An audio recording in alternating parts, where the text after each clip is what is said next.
Congress party ने एक परिवार को बचाने के लिए नेशनल हेराल्ड का पूरे विषय में जांच एजेंसी के खिलाफ काम कर रही थी, आज एक बहुत बड़ा खुलासा उसी नेशनल हेराल्ड केस में हुआ है।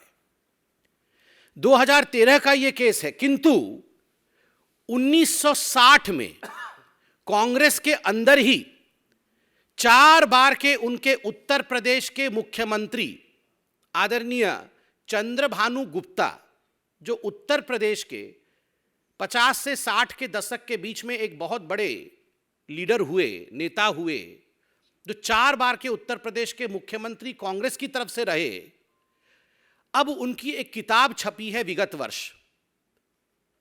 गुप्ता जी को स्वर्ग सिधारे 4 दशक हो चुका है, मगर उन्होंने अपनी जीवनी लिखी थी। जीवनी का नाम है सफर कहीं रुका नहीं, झुका नहीं।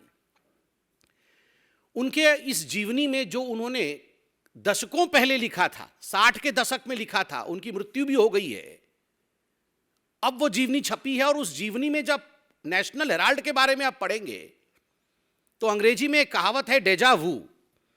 आपको ऐसा लगेगा मानो हूबहू वही सब कुछ आज फिर से रूपांतर हो रहा है, फिर से उसी कहानी को दोहराई जा रही है। उस समय चंद्रभानु गुप्ता जी ने स्पष्ट शब्दों में क्या क्या कहा था, मैं आपको बताता हूं। किताब में चंद्रभानु गुप्ता जी कहते हैं कि जो नेशनल हेराल्ड है उसके फंडिंग को लेकर बहुत सारे सवाल हम सबके मन में उठते रहे। जिस प्रकार से ये नेशनल हेराल्ड है, ये कोई कांग्रेस की पत्रिका नहीं है। चंद्रभानु गुप्ता जी कहते हैं ये कोई स्वतंत्रता संग्रामियों के लिए या भारतवर्ष की कहानी को प्रतिपादित करने की कोई अखबार नहीं है। ये अखबार जो है ये केवल नेहरू, जवाहरलाल नेहरू और इंदिरा गांधी को महिमा मंडित करने के लिए है, और इसके लिए जो फंडिंग की जाती है उसमें गड़बड़ है। यहां तक चंद्रभानु गुप्ता कहते हैं कांग्रेस के 60 की दशक में कि यदि कोई इन्वेस्टिगेटिव एजेंसी, कोई जांच एजेंसी नेशनल हेराल्ड पे जांच खोल ले और उसके पैसे के विषय को अगर देखना शुरू कर दे तो बहुत बड़ा खुलासा, a big exposé will happen, बहुत बड़ा खुलासा हो जाएगा। आप सोचिए, ये जो परिवार है नेहरू परिवार, ये परिवार तब भी भ्रष्टाचारी है, तो ये भ्रष्टाचार इनको विरासत में मिली है। ये केवल सोनिया जी और राहुल जी भ्रष्टाचारी है ऐसा नहीं है, विरासत में परिवार में भ्रष्टाचार चला आ रहा है। और इसका जो खुलासा है ये चंद्रभानु गुप्ता जी करते हैं, उनके खुद के 4 बार के मुख्यमंत्री करते हैं। उसमें कहते हैं कि उस समय भी ये बहुत ध्यान देने योग्य विषय है, गलत तरीके से नेशनल हेराल्ड ने कांग्रेस से पैसे लिए।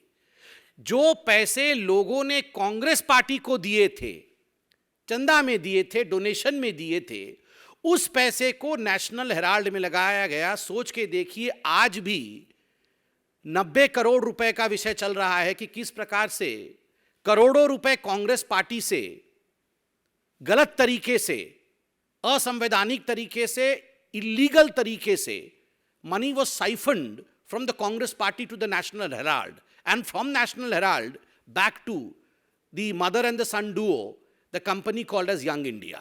तो ये जो मनी सर्किटिंग थी वो उस समय भी चल रही थी और कांग्रेस का पैसा उस समय भी नेशनल हेराल्ड में गया था। सोच के देखिए, भ्रष्टाचार बेरोक टोक, अनस्टॉपेबल, मतलब भ्रष्टाचार और करप्शन तब से चल रहा है, नेहरू जी के समय से। और आगे चंद्रभानु गुप्ता लिखते हैं कि नेहरू जी को इस पूरी कंपनी का डायरेक्टर बनना था, इसलिए किस प्रकार से उन्होंने कई बड़े नेताओं का नाम लिखा है, पुरुषोत्तम दास टंडन, शिव प्रकाश गुप्ता, आचार्य नरेंद्र देव और खुद चंद्रभानु गुप्ता, कि हमें फोर्सफुली अपने जो शेयर्स थे उन्हें बेचने पड़े ताकि नेहरू जी के पास 100 शेयर आ जाएं और वो कैसे भी येन केन प्रकारेण डायरेक्टर बन जाए ताकि कंट्रोल उनके पास चला जाए। और अगर कोई इन्वेस्टिगेटिव एजेंसी नेशनल हेराल्ड को इन्वेस्टिगेट कर लेगी तो बहुत बड़ा खुलासा होने वाला है। ये 60 के दशक में चंद्रभानु जी ने कहा।